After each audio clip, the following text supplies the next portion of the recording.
नमस्कार, स्वागत है आप सभी का अपने जी रसायन यूट्यूब चैनल में।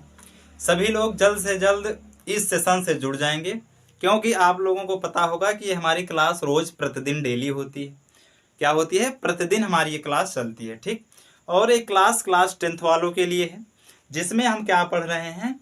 साइंस पढ़ रहे हैं, विज्ञान पढ़ रहे हैं। वो भी जो हमारा पहला अध्याय है, क्या है? इकाई हमारी पहली है, जिसमें क्या है? रसायन विज्ञान है ना।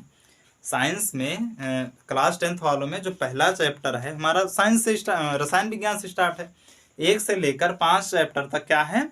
हमारा रसायन विज्ञान है, उसको हम क्या कर रहे हैं? पढ़ रहे हैं। तो इसमें जो आज हम पढ़ने वाले हैं, क्या पढ़ेंगे? समीकरण को संतुलित करना, ठीक। आज हम सिर्फ सीखेंगे, पढ़ेंगे नहीं। आज की क्लास में हम सीखेंगे कि समीकरण को संतुलित कैसे करते हैं। क्या करते हैं? समीकरण को संतुलित कैसे करते हैं, क्योंकि हमने समीकरण संतुलित और असंतुलित समीकरण पहले देख लिया था। हमने उनके नियम भी देख लिए थे कि कौन सा चिन्ह कहाँ पर प्रयोग होता है, किसके बाद क्या आता है ना, और छेप कैसे बनता है, जल कैसे बनता है, गैस कैसे बनती है ना, गैस कैसे, इन सब को हमने देख लिया था। तो आज जो हमारे इस लेक्चर में हम देखने वाले हैं, समीकरण संतुलित करना। क्या सीखेंगे हम? समीकरण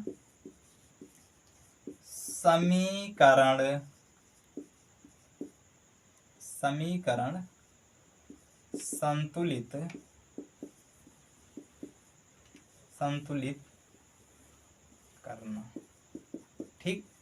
क्या सीखेंगे हम? समीकरण संतुलित करना, यानी समीकरण को संतुलित कैसे किया जाता है ना। समीकरण तो हमने बहुत से देखे, पर उसे संतुलित कैसे करना है, उनमें परमाणुओं की संख्या, क्योंकि जो संतुलित समीकरण होता है, समीकरण संतुलित करना अनिवार्य है। क्योंकि जो द्रव्यमान संरक्षण का नियम कहता है, द्रव्यमान संरक्षण के नियम के अनुसार क्या कहता है कि जो क्या होता है, रासायनिक अपक्रिया में जो द्रव्यमान होता है उसका ना तो निर्माण होता है, ठीक, ना तो उसका निर्माण होता है, और ना ही क्या होता है, उसका विनाश होता है।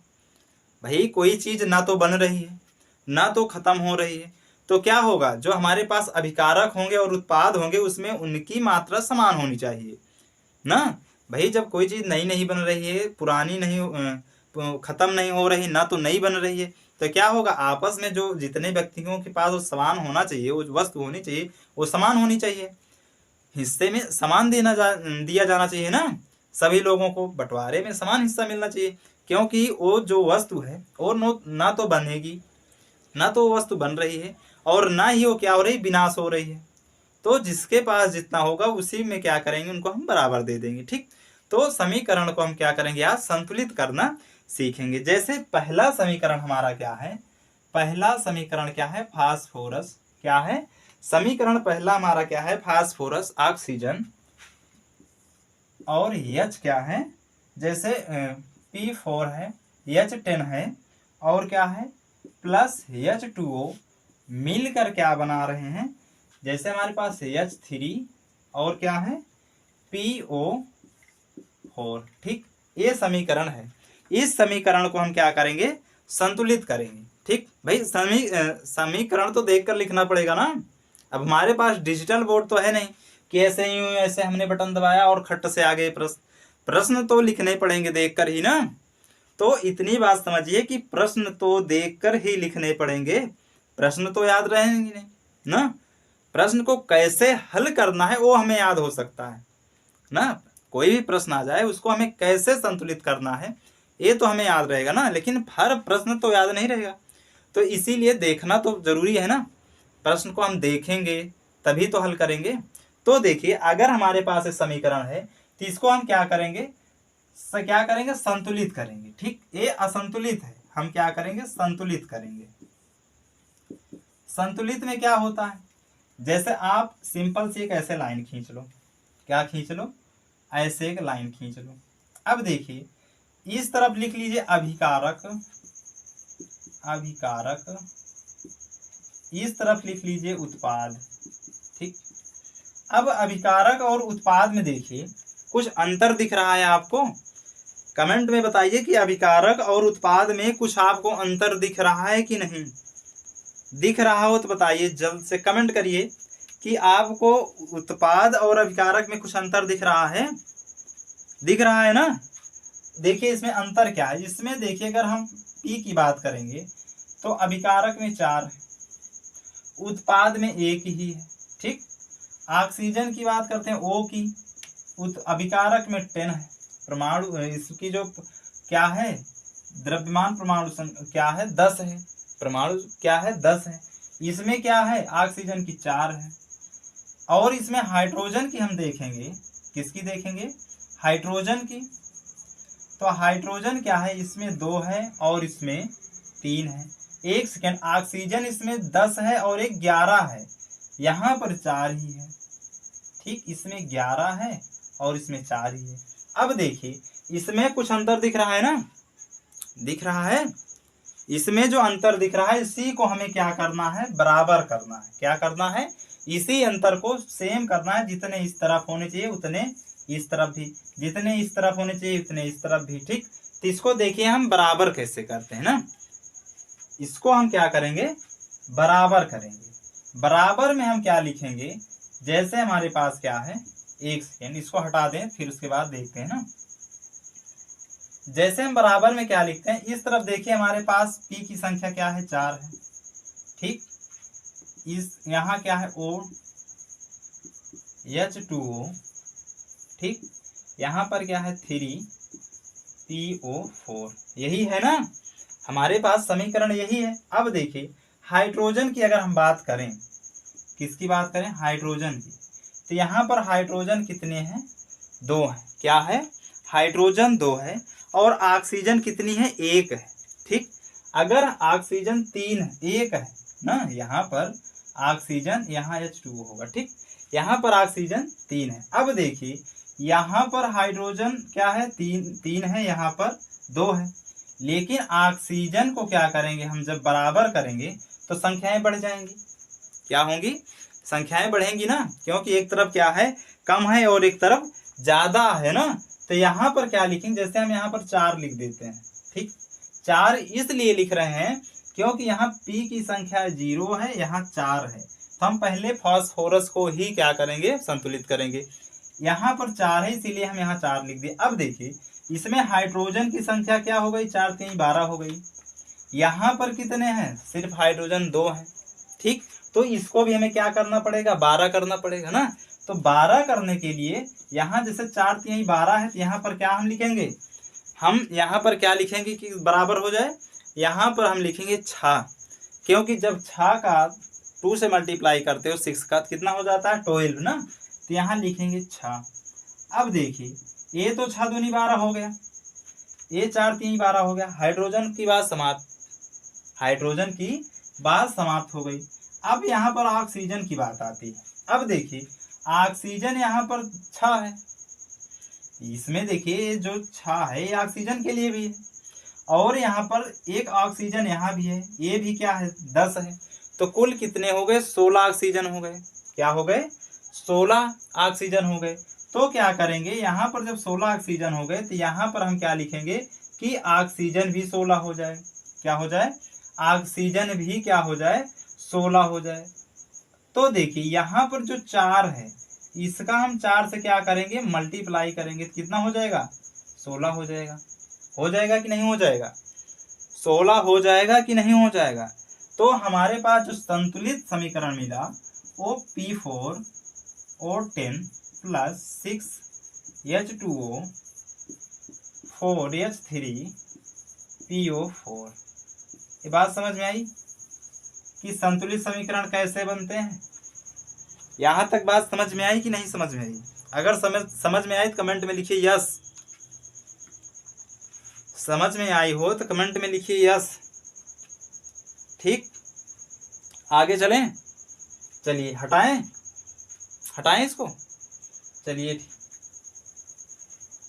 अगर ना समझ में आए तो भी बताना। ठीक, दूसरा अगर मान लीजिए हम समीकरण देखते हैं, क्या देखते हैं, दूसरे समीकरण की बात करते हैं। जैसे दूसरा समीकरण क्या है हमारे पास, जैसे दूसरा समीकरण हमारे पास है C3H8, हाइड्रोजन की संख्या 8 है, ऑक्सीजन की संख्या क्या है, ऑक्सीजन की संख्या हमारे पास क्या है, 2 है। इसमें H2O क्या है, ठीक, प्लस CO2।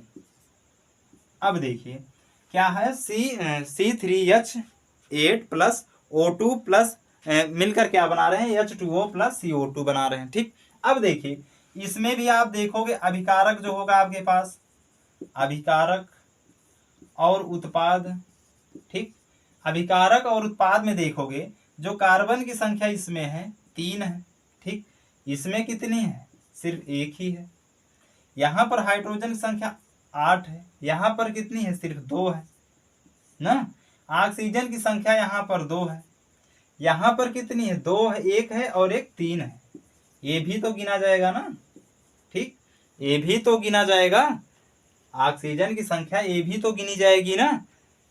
तो क्या करेंगे, अब देखिए गिनी जाएगी कि नहीं गिनी जाएगी, इसको भी जोड़ा जाएगा ना, गिनती में ये भी आएगी। तो इसके बाद अब देखिए क्या करते हैं, अगर मान लीजिए हमें क्या करना है, संतुलित करना है। क्या करना है, संतुलित।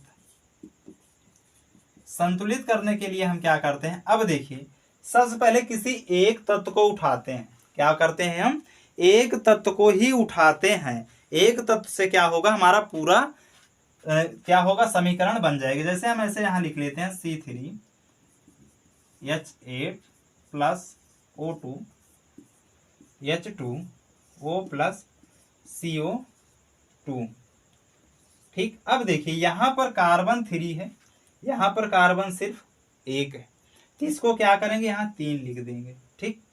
यहाँ क्या करेंगे, 3 लिख देंगे। फिर क्या बात आती है हाइड्रोजन की, हाइड्रोजन यहाँ 8 है, यहाँ पर कितने हैं हाइड्रोजन, हाइड्रोजन यहाँ पर सिर्फ 2 है, ठीक। क्या है, हाइड्रोजन यहाँ पर 2 है, यहाँ हाइड्रोजन 8 है और यहाँ पर क्या है, 2 है। तो क्या करेंगे हम, इसको इस हाइड्रोजन को भी हम क्या करेंगे, 8 बनाने के लिए इसको हम क्या करेंगे, 4 से गुणा कर देंगे। इसका जब करेंगे तो क्या होगा, 4 दूनी 8 होता है, 4 दूनी क्या होता है, 8 होता है। अब देखिए कार्बन भी बराबर हो गया, हाइड्रोजन भी, कार्बन और हाइड्रोजन ये दोनों क्या हो गए, बराबर हो गए। हमारे पास बचा क्या, ऑक्सीजन। ऑक्सीजन की बात जब आती है तब देखिए ऑक्सीजन यहाँ पर है 2, ठीक। क्या है, ऑक्सीजन यहाँ पर है 2, ठीक। और ऑक्सीजन हमें करना कितना है, और हाँ एक चीज यहाँ भी देखिए, एक यहाँ भी ऑक्सीजन, देखिए यहाँ ऑक्सीजन 2 है और 3, कितने हो गए ऑक्सीजन आपके पास, 3 2 5, 5 ऑक्सीजन हो गए ना। कितने हो गए, 5 हो गए ना। देखिए 1 सेकेंड, 5 नहीं होंगे, 6 होंगे। क्या होंगे, 6 होंगे। यहाँ पे जो होता है मल्टीप्लाई होता है, ठीक। 2 तिहाई 6 और 4 ए, ठीक। कितने हो गए, 6 4 10, 10 ऑक्सीजन हुए कि नहीं हुए, कितने, 10 ऑक्सीजन हुए, 6 4 10 ऑक्सीजन जब इस तरफ है तो ऑक्सीजन की संख्या इस तरफ भी 10 होनी चाहिए। अब देखिए ऑक्सीजन में ऐसा कौन सी संख्या से मल्टीप्लाई करें, गुणा करें कि क्या हो जाए, ऑक्सीजन 10 हो जाए। ऐसी कौन सी संख्या से मल्टीप्लाई करें कि ऑक्सीजन क्या हो जाए, 10 हो जाए। तो इस पे यहाँ क्या करते हैं, हम 5 लिख देते हैं, ठीक। अब इसका जब हम मल्टीप्लाई करेंगे तो ऑक्सीजन 10 हो जाएगा। इस तरफ भी 2 3 6 4 10। तो कहने का मतलब हमारा जो संतुलित समीकरण बनेगा वो ऐसे बनेगा, 8 plus 5O2 4H2O plus 3CO2। ये हमारा संतुलित समीकरण बन के तैयार हो गया, ठीक। यहाँ तक बात समझ में आई, किसी को कोई दिक्कत, कोई डाउट? अगर यहाँ तक किसी को कोई दिक्कत, कोई डाउट हो तो बता सकता है। यहाँ तक अगर किसी को कोई दिक्कत, डाउट हो तो बता सकता है, ठीक। आगे चलें, हटाएं इसे। चलिए, नोट कर रहे हो ना सब लोग? पेन कापी जरूर लेकर बैठिएगा। क्या है, पेन कापी जरूर लेकर बैठिएगा इस क्लास में, क्योंकि जो जो साथ साथ बताया जाए उसे आप नोट डाउन करते चलिएगा, ठीक। चलिए हटा रहे हैं। दूसरे में हम क्या देखते हैं, क्या देखेंगे, एग्जाम्पल तीसरा जो देखेंगे, तीसरा देखेंगे ना। तीसरा क्या देखते हैं, तीसरे में क्या हम देखते हैं कि एल्युमिनियम की क्या है, एल्युमिनियम क्या है, एल्युमिनियम की क्या है क्रिया सल्फ्यूरिक अम्ल से करने पर एल्युमिनियम की क्रिया जो है सल्फ्यूरिक अम्ल से करने पर एल्युमिनियम सल्फेट एवं हाइड्रोजन गैस बनती है। ठीक, क्या बनती है? एल्युमिनियम की क्रिया सल्फ्यूरिक अम्ल से करने पर एल्युमिनियम सल्फेट एवं हाइड्रोजन गैस बनती है, यानी Al की बात कर रहा है, अल्युमिनियम की बात कर रहा है, ठीक, प्लस क्या बन रहा है? सल्फ्यूरिक अम्ल यानी H2SO4 बन रहा है। ठीक, क्रिया करने पर क्या बनता है? एल्युमिनियम सल्फेट बनता है। कहने का मतलब Al2 बनेगा और क्या बनेगा? सल्फेट SO4, यहाँ पर थ्राइज लगेगा। ठीक, और क्या बनेगा? Plus H2 gas. अब देखिए इसको संतुलित करना है। क्या करना है? संतुलित करना। अब इसको हम संतुलित कैसे करेंगे? ठीक, क्या करेंगे? संतुलित कैसे करेंगे इसको हम देखेंगे। ठीक, अब देखिए इसको हम क्या करेंगे? संतुलित। क्या करेंगे? संतुलित। संतुलित जब हम करेंगे तो यहाँ देखिए एल्युमिनियम है, यहाँ पर ऐसे लिख लेंगे H2SO4, ठीक, Al2SO4 थ्राइज प्लस H2। अब देखिए यहाँ पर एल्युमिनियम जो है अभिकारक में 1 है और यहाँ पर एल्युमिनियम 2 है, 2 है। ठीक, और कहीं एल्युमिनियम है नहीं तो इसको क्या करेंगे? हम 2 यहाँ लिख देंगे, एल्युमिनियम 2 हो गया। ठीक, एल्युमिनियम की बात समाप्त। एल्युमिनियम को क्या किया हमने? उत्पाद और अभिकारक से क्या किया? एकदम बराबर कर दिया। तो एल्युमिनियम की बात हो गई समाप्त। ठीक, उसके बाद अब देखते हैं हम किसकी बात आती है? हाइड्रोजन की। किसकी बात आती है? हाइड्रोजन की। हाइड्रोजन की जो बात आती है, हाइड्रोजन यहाँ पर है और यहाँ पर है। ठीक, हाइड्रोजन यहाँ पर है और यहाँ पर है। यहाँ पर 2 है और यहाँ पर कितना है? यहाँ पर भी 2 है। ठीक, यहाँ पर भी क्या है? 2 है। लेकिन यहाँ पर जो 2 है इससे क्या बन जाएगा? 2 दूना 4 बन जाएगा। ठीक, 3 मान लीजिए यहाँ लिखते हैं हम, तो क्या हो जाएगा? 2 3 6 2 8 हाइड्रोजन हो जाएंगे। भाई जिससे हम पहली बार लिख रहे हैं उसको भी तो काउंट करेंगे ना, उसको भी काउंट करेंगे ना। तो इसको क्या करेंगे? हम यहाँ पर 3 लिख देंगे। ठीक, 2 एल्युमिनियम प्लस 3 हाइड्रोजन। उसके बाद SO4 है, SO4 इसमें भी है और यहाँ पर क्या करेंगे? हम H2 पे यहाँ 3 लगा देंगे। ठीक, क्योंकि यहाँ 2 3 6 हाइड्रोजन हो जाएंगे, यहाँ भी 2 3 6 हाइड्रोजन हो जाएंगे। ठीक, यहाँ तक बात समझ में आई? अगर यहाँ तक बात समझ में आई हो तो कमेंट में लिखिए यस। अगर यहाँ तक बात समझ में आई हो तो कमेंट में लिखिए यस। ठीक, आगे चलें? नोट कर लिए सब लोग? हटाएं? चलिए, जो ना समझ में आए कमेंट में जरूर लिखिएगा। ठीक, हम अब कौन सी बात करेंगे? उदाहरण नंबर 4 की बात करते हैं। किसकी? उदाहरण नंबर 4 में देखते हैं कि हम क्या देखने वाले हैं। ठीक, उदाहरण नंबर 4 में जैसे क्या है? Zinc plus silver. क्या है? जिंक प्लस सिल्वर नाइट्रेट अभिक्रिया करा के जिंक नाइट्रेट प्लस सिल्वर बनाते हैं। क्या बनाते हैं? Zinc plus silver nitrate. क्या है? सिल्वर नाइट्रेट है। क्या है? Silver nitrate. Silver nitrate, trade नहीं होगा, नाइट्रेट। ठीक, अब क्रिया करा के क्या बनाते हैं? Zinc nitrate. क्या बनाते हैं? जिंक नाइट्रेट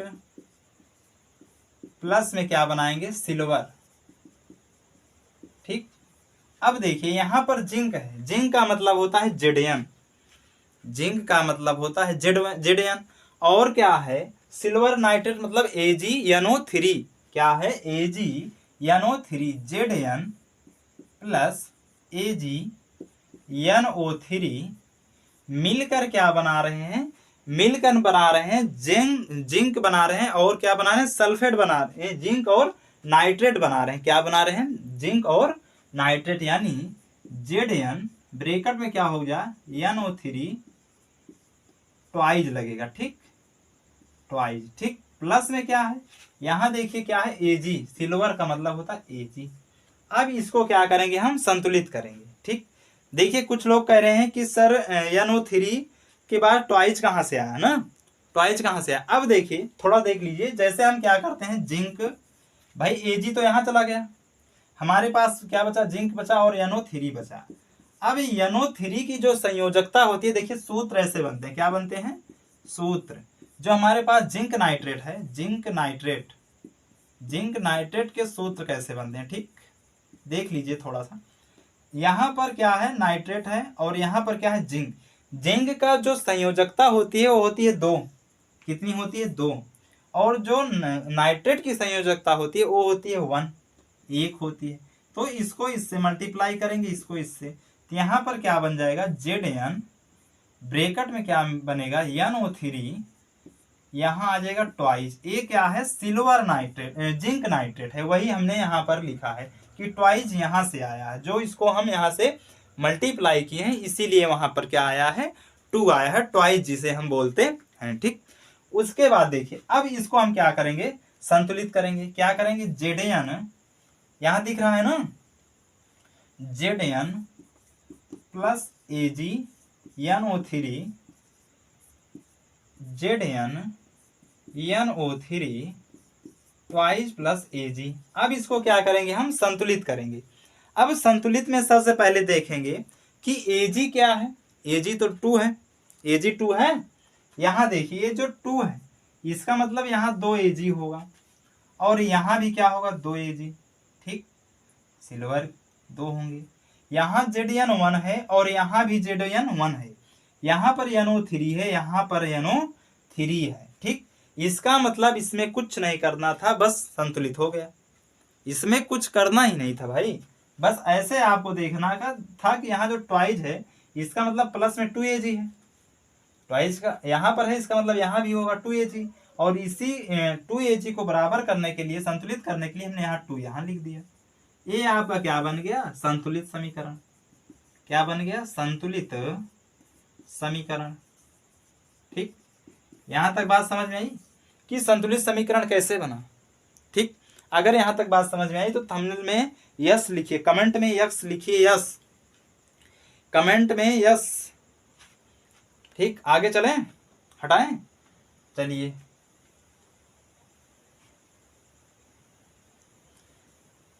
ध्यान से अगर देखोगे तो आप परेशान नहीं हो पाओगे। अगर जो चीज ना समझ में आए, जो चीज ना समझ में आए कि समीकरण को हम संतुलित कैसे करते, क्योंकि मैदान छोड़ने से कुछ नहीं होने वाला ना, आपको पढ़ना ही है। आपको जब पढ़ना है तो उसे ध्यान से देखना होगा, हर चीज हर बातों को समझना होगा, तभी बात समझ में आएगी, ठीक। देखिए इसमें हम 5वें नंबर पे क्या देखते हैं, 5वें नंबर का जो उदाहरण हमारे होने वाला है एग्जाम्पल, जैसे अमोनिया गैस नाम सुना है आप लोगों ने, अमोनिया। अमोनिया किससे मिलकर बनती है, नाइट्रोजन और हाइड्रोजन से। क्या बनती है, नाइट्रोजन प्लस हाइड्रोजन मिलकर क्या बनाते हैं, अमोनिया गैस बनाते हैं, अमोनिया, ठीक। अमोनिया गैस, इसका मतलब नाइट्रोजन का मतलब N2, हाइड्रोजन का मतलब H2 और अमोनिया का मतलब होता है NH3, ठीक। यहां तक बात समझ में आई, अमोनिया का मतलब होता है NH3, ठीक। यहां तक बात समझ में आई कि N2 प्लस H2 मिलकर क्या बनाते हैं NH3, ठीक। अब देखिए इसको हमें क्या करना है संतुलित करना है, क्या करना है संतुलित करना है, संतुलित।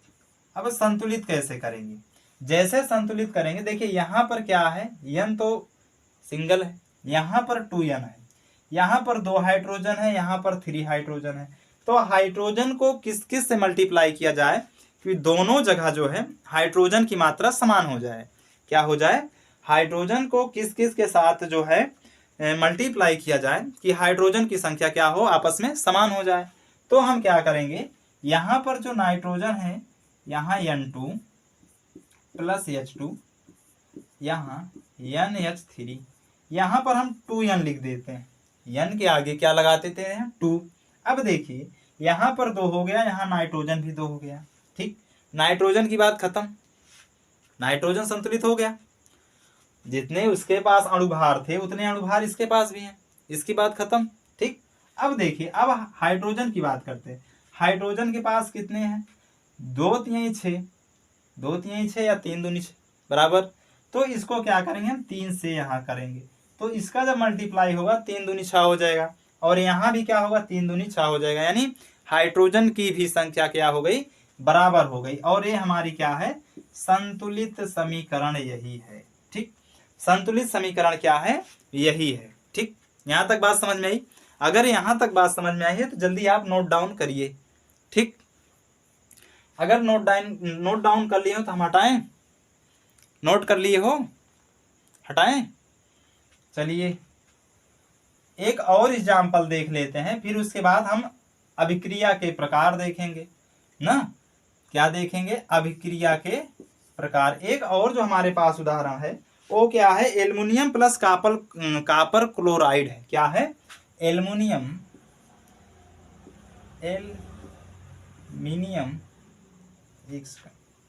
क्या है, एल्युमिनियम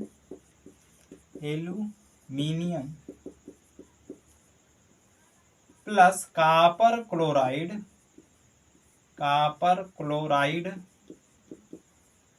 मिलकर क्या बनाते हैं, एल्युमिनियम क्लोराइड प्लस कापर। ठीक, aluminium chloride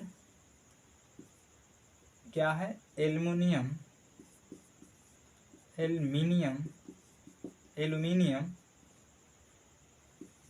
chloride plus copper.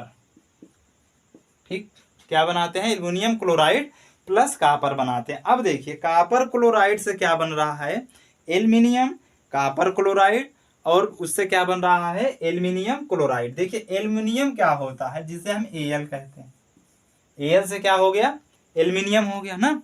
उसके बाद क्या है, कापर क्लोराइड यानी CuCl2। ठीक, देखिए अगर 3 लग जाएगा तो क्लोरीन हो जाएगा। ठीक, यहाँ पर इसकी अगर हम संयोजकता से देखेंगे, 2 है क्लोराइड, अगर 3 है क्लोरीन। ठीक, उसके बाद यहाँ पर क्या हो जाएगा, एल्युमिनियम क्लोराइड है, इसका मतलब होता है यहाँ पर Al2। ठीक, क्या हो जाएगा, AlCl3। क्या हो जाएगा, एल्युमिनियम क्लोराइड जो है वो क्या हो जाएगा, AlCl3 प्लस में क्या है, Cu कापर। अब इसको क्या करेंगे, हम संतुलित करेंगे। क्या करेंगे, संतुलित। ठीक, अब देखिए संतुलित करने के लिए सबसे पहले क्या करेंगे, हम इसमें देखेंगे कि एल्युमिनियम की संख्या क्या है। ठीक, एल्युमिनियम की संख्या यहाँ पर हम पहले बराबर करेंगे, या मान लीजिए हम कापर की संख्या बराबर करते हैं। कापर इसमें Cu है, इसमें भी Cu है। ठीक, अगर मान लीजिए इसमें हम कापर और Cl की बात करते हैं ना, यहाँ पर मान लीजिए Cl3 है, यहाँ पर Cl2 है। अब Cl को पकड़िए, क्या करिए आप, क्लोरीन को ही पकड़िए, क्लोराइड जो दिया गया है आप Cl को ही पकड़िए। तो यहाँ पर क्या है, 3 है, यहाँ 2 है। कौन सी संख्या से ऐसे मल्टीप्लाई किया जाए कि दोनों की क्या है, दोनों तरफ जो अणुभार हो समान हो जाए ना, दोनों तरफ क्या हो, समान हो जाए। अब देखिए यहाँ पर क्या है, यहाँ 3 है तो यहाँ क्या कर दीजिए 2। अब 2 3 6 हो जाएंगे, यहाँ कर दीजिए 3। ठीक, अब देखिए क्लोरीन की क्या हो गई संख्या, यहाँ 2 3 6 और यहाँ पर 2 3 6 बराबर हो गई ना। अब देखिए यहाँ एल्युमिनियम 2 है, यहाँ भी एल्युमिनियम 2 कर दीजिए। कापर यहाँ 3 है, यहाँ कापर 3 कर दीजिए। ये आपका बन गया संतुलित, यही हो गया संतुलित। इसको आप ऐसे नीचे लिख सकते हो, या हमने तो उसी में लिख दिया, कोई बात नहीं है, संतुलित ऐसे ही हो गया। ठीक, ऐसे ही संतुलित हो गया। यहाँ तक बात समझ में आई? अगर यहाँ तक बात समझ में आई हो तो कमेंट में यस लिखिए। समझ में आई? ठीक, आगे चलें।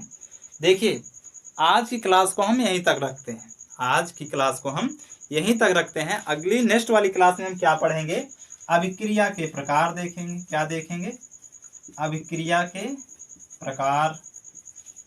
ठीक, जिसमें हम वियोजन अपक्रिया, विस्थापन, ये सब देखेंगे। ठीक, इन सब अपक्रियाओं को हम नेक्स्ट वाले लेक्चर में देखेंगे। ठीक, तो जितने साथी सेशन को देख रहे थे या इस सेशन से जुड़े थे, सभी लोग इस सेशन को क्या करिएगा, लाइक करिएगा, शेयर करिएगा। और जितने नए साथी आज हमसे जुड़े थे वो क्या करेंगे, इस इवेंट को लाइक शेयर तो करेंगे ही करेंगे, साथ में सब्सक्राइब भी करेंगे। और सब्सक्राइब करने के बाद बेल आइकन की बटन को जरूर प्रेस करेंगे, ताकि हमारी